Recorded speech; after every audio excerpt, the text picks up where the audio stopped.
কিরে তুই ঈদের ছুটিতে বাড়ি যাবি না? না, আমি ঈদের ছুটিতে বাড়ি যাব না। ঈদের ছুটিতে বাড়ি যাবি না, এটা কেমন কথা? ঈদের ছুটিতে তো সবাই বাড়ি গেছে, আমি ভাবছি বাড়ি যাব না, ভালো করে পড়াশোনা করব যাতে আমার পরীক্ষাটা ভালো হয়। পড়ে উল্টায় ফেলবা নে, কি এমন পরীক্ষা যে তোমার বাপ মার সাথে ঈদ করতে পারবা না?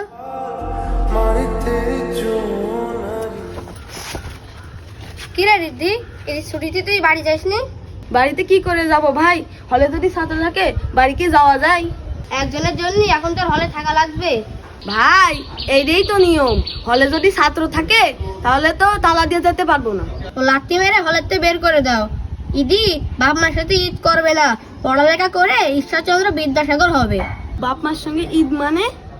আপনি কি জানেন না ও এতিম? এতিম মানে? হ্যাঁ ভাই, ওনার বাপ মা কেউ নেই, আমার জানা মতে আত্মীয় স্বজনও নেই।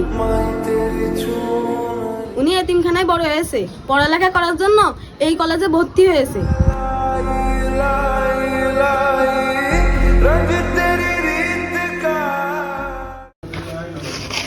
কিরে ভাই, বাড়ি যাসনি?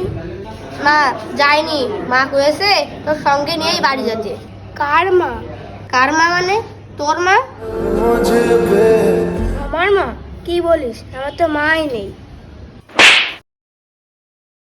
তোর মা নেই মানে? আমার মা মানে তো তোর মা। এনে কথা বল। ব্যাগটা গুছায় তাড়াতাড়ি বাড়িতে চলে আসো। দুই ভাই একসাথে ঈদ করবা। মায়ের কাছে ছেলেরা না আসলে কি মা ঈদ করতে পারে? আরে গাধা ছেলে, তোমার মা অপেক্ষা করতেছে, তাড়াতাড়ি চলে আসো। না কেন দে, বাড়ি চল।